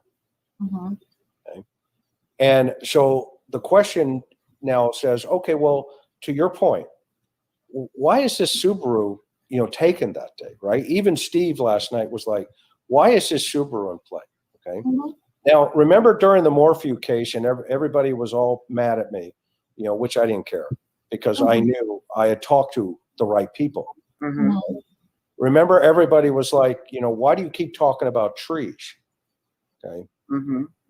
Well, you just heard the FBI agent testify about a bucket, a tree bucket. Mm-hmm. Okay. Well, there's a tree missing. Okay. That's a hint. okay, Mhm. that he threw away at the hotel. Okay, and we can get into some of that stuff later. But so the car then becomes significant. Why is Grandma, Hunter, Summer, right, and Mhm. Candace in this truck? Mhm. Why pick that truck that day? Right. Because she says, I threw my phone into the back of Don's truck. Mhm. Remember that? Right. When she's Okay. going to call 911. Right. Grandma's phone. Right. So she's got two carriers. Mhm. Now, Grandma must have Verizon, Mhm. Mhm. or Candace has Verizon. Mhm. I'm not sure who has Verizon, but according to her, Verizon didn't work. So she tossed that, went and got the AT&T phone. Okay. And now, okay, she can make that 911 call. Mhm. So we have her statement of she was in the grandma's truck. Mhm. Don's truck is probably on that property, according to her. Right. So they had to take. And so now Don fills the gap. Mhm. And he says, well, I had the Subaru. Mhm. And Don told me I was racing back and I almost, went on, lost it a couple of times. Mhm. The challenge with that is okay, he's filling in the gap of, yeah, why is that Subaru? Why do I have to enter this conversation with the Subaru? Okay. Is it important what car he drove back to find Summer? It's got to be. Well, it is if the truck, if Candace establishes in that timeline that Don's truck is already on the property, somebody has to be driving the Subaru. Because he Otherwise, has to be off the property. right. Otherwise, Don's home. Right. Ding, ding, Don ding, can't be ding, gone. ding. Now let's add two other vehicles that he added into the mix. Okay. The yellow vehicle, where Summer is in the background of the TikTok, dancing in the rain. Mhm. That belongs to the crazy guy In who's front of a suspect barrel number that one in says his for mind. sale. Right. And then Jamie's truck, his partner. Mhm. Okay. Now listen very carefully when you listen to that tape again. Okay. He slips and he says, well, yeah, we carpool together. Okay. And you can go listen to it. It's in that conversation. Mhm. Okay. Well, guess who just did the dog trail video for Don? Jamie. Correct. Mhm. Okay. Hold So on. What? now, Yellow see, there's a yellow lot of moving car parts truck here. guy? Mhm. Okay.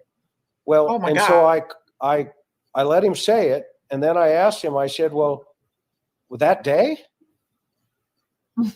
and he realized, "Oh crap! I just let it out." Right. And he goes, "No, this was before." Okay. Yeah. Okay. But now you have the crazy guy who's mixing muds on Crocodile. Mhm. This guy's parking his truck on his property. And making TikTok videos. Right. Well, there's the TikTok video is, I think, either Candace or Don. I'm sorry, not of TikTok, Summer. but the dog trail video that Don Right. was very, very proud of on social media, by the way. So. Yeah, I mean, Mhm. so you've got you've got Grandma's truck, you've got Don's truck, you've got the Subaru, you've got the yellow vehicle, Mhm. and you have now Jamie's truck, which is the white truck. Okay. Mhm.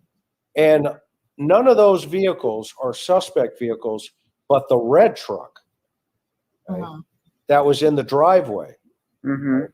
that he pulled out. Okay. Right. Right. So now that truck has racks on it, and they're still, TBI is looking for that truck as a witness, quote unquote. Mhm. Okay. Not as a suspect vehicle. They believe that person could be a witness according to their releases. Mhm. Okay. So that's right from them. Okay. So now the question is, well, what's the secondary behaviors on that? Well, who's driving them? Okay.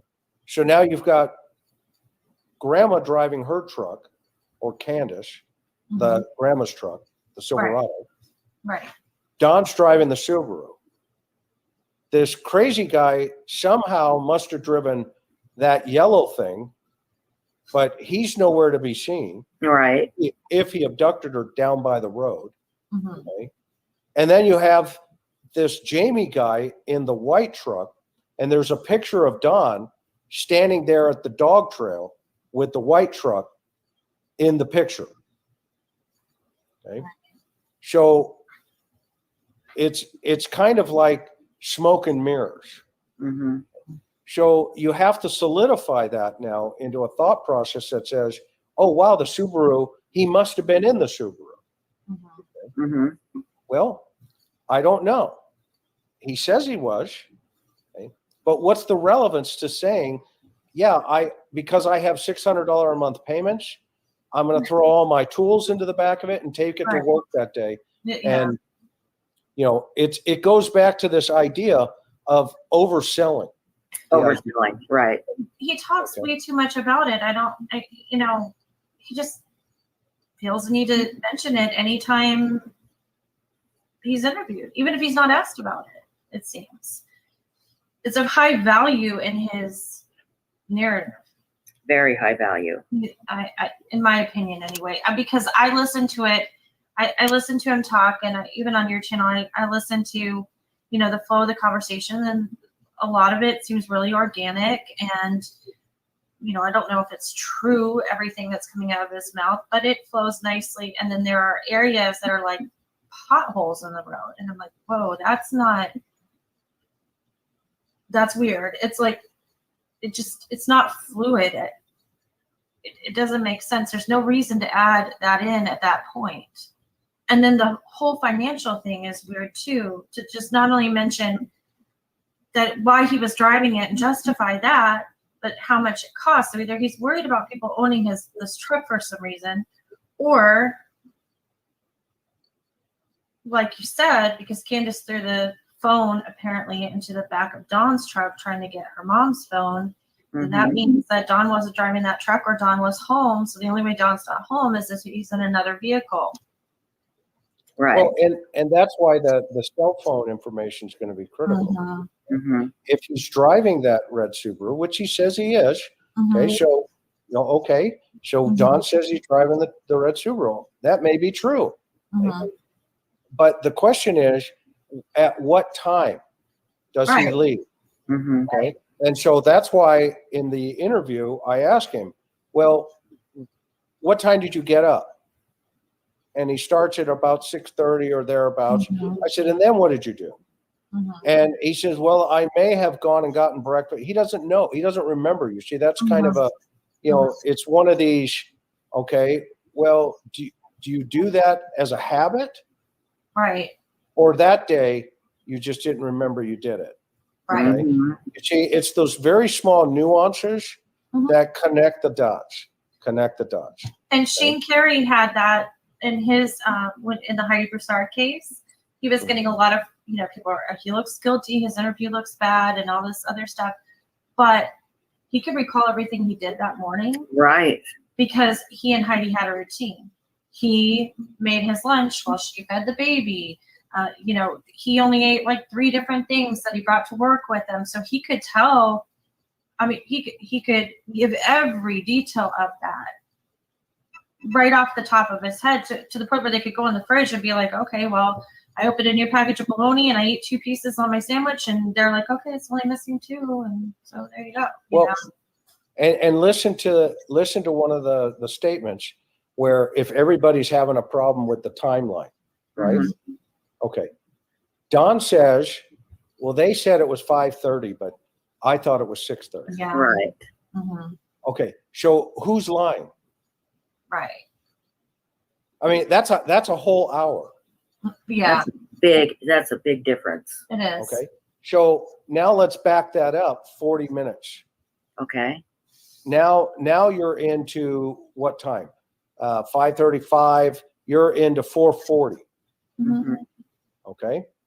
So if somebody saw him that means all his cell tower and all that information is going to line up. Right. Okay.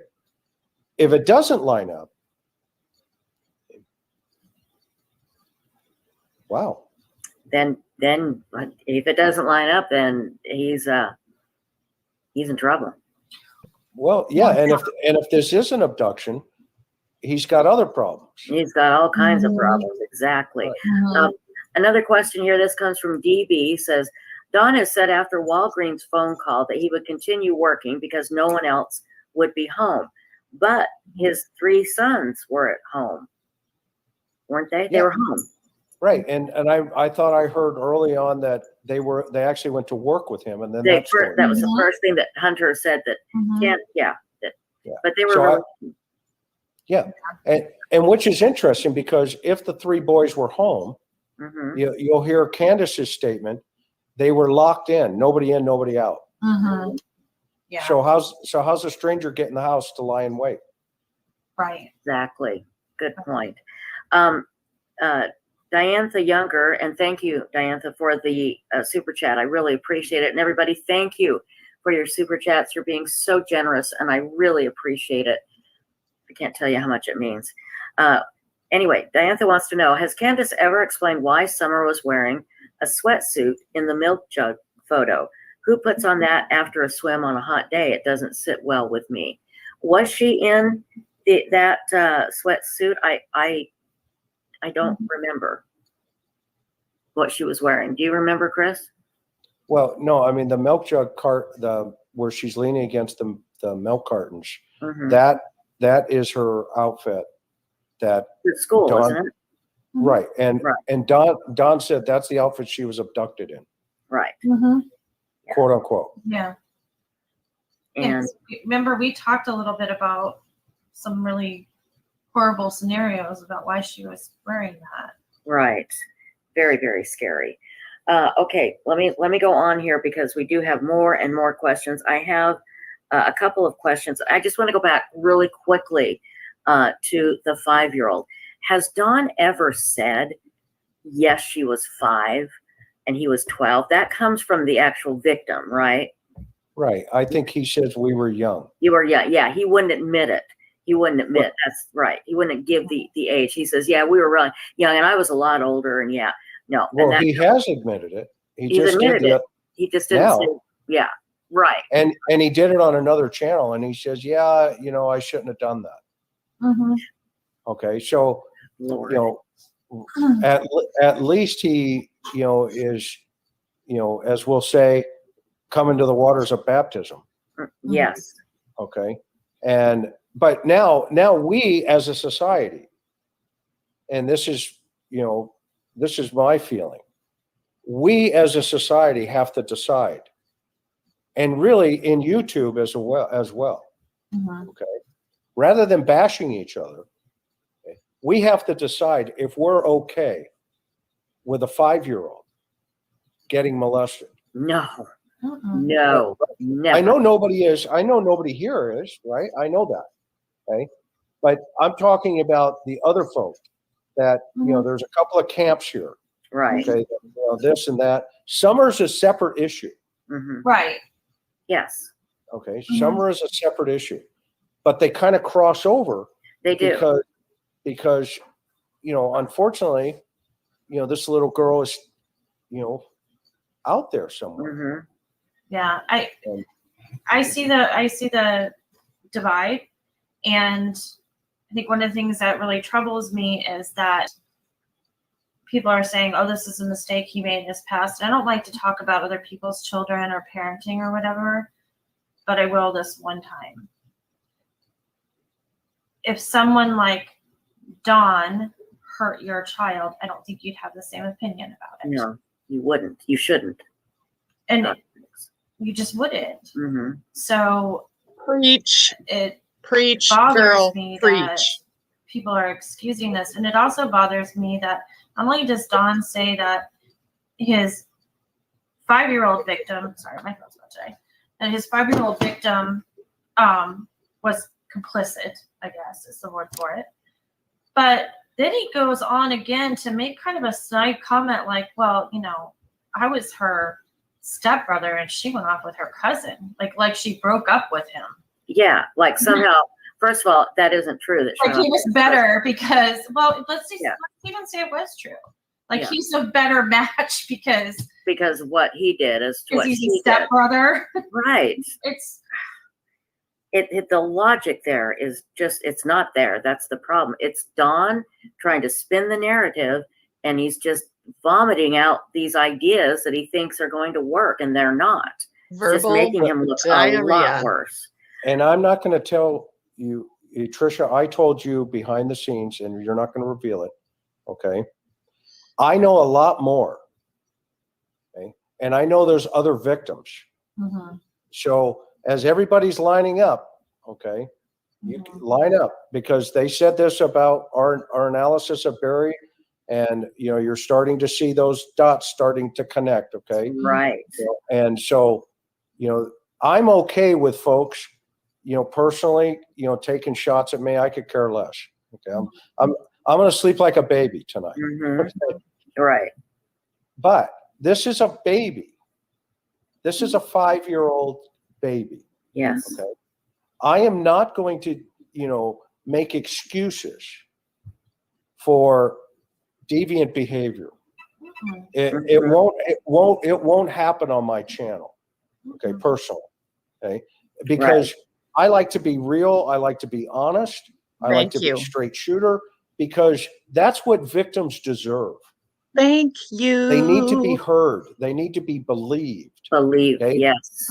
That's why yeah, Amy, exactly. And you know, as a mom, and you've been there, this sweet woman, I've talked to her at length. She has been for 37 years, okay, living with this problem. And you know, the one thing she told me when I was talking to her, she goes, Chris, I asked her, I said, what do you remember? She goes, that night. This kills me, you guys. This kills me. At 5. And I said, and I asked her in due respect, right? And she said, I can talk about this. Okay. I said, what do you feel? Oh gosh. Quote, oh my gosh. the pain. You guys, I can't. I can't. This woman for 37 years. And then she follows it up towards the end of the interview. I said, what do you want out of this? She goes, I don't care if the world believes me. I want my family to believe me. Oh my God. That's so sad. You imagine, you guys? That's awful. That's so awful. Classic from a sexual assault victim. Right. It's classic. And his response is, yeah. And that right there, you guys, is the answer to, you know, why she didn't speak out earlier. Is that she did speak out earlier. She spoke out earlier, and she was not supported by her family. She was not supported by her family. She was not protected by her family. So for everyone saying, well, why are you just coming out about it now? First of all, stop it. But second of all, she has real reasons. She wasn't believed. It wasn't that she didn't come out about it. She wasn't believed. And now that this has happened, she thought, my God. Well, the three of them thought, my God. What if this has something to do with what has happened with Summer? We have to tell. And now that they did, everyone's playing their tiny violin for Dawn, and it makes me sick. Well, I can't really remember how old I was. Yeah. She was younger. I was a lot older. Wasn't, yeah. Meanwhile, she's crying. Right. Yeah. No. Yeah. I think that's my huge big problem with Dawn is obviously it's the act. It's that you know that it's not the only time he's done it. Well, they believe him. They believe her now because he called and confessed to his dad. Right. And he's not really sorry about it. I don't believe. No, sorry about that. Gotcha. I want to read what Regina Roberts, and Regina, thank you so much for the super chat, my dear. You're a very sweet lady. She says, I'm an adult survivor of SA. What first struck me with Lil Summer was the deafness behind her eyes. My childhood photos have that same look, and that she was described as nonverbal at 5. Red flags.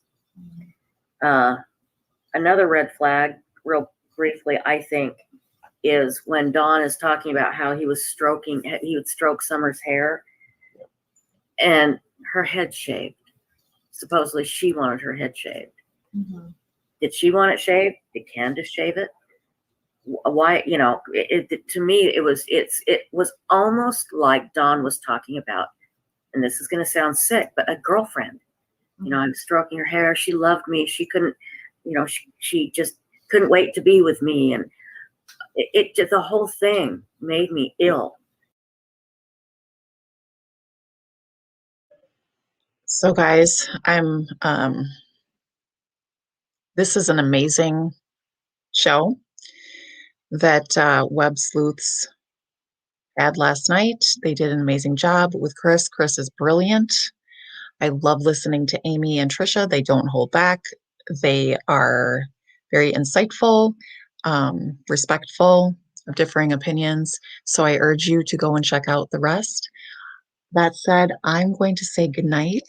I thank you for the great conversation this evening.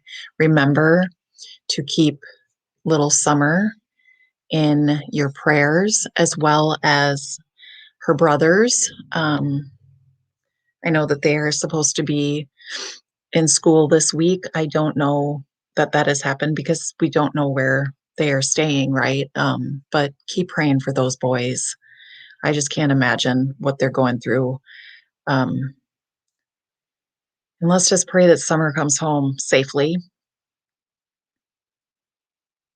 Stay vigilant in your prayers.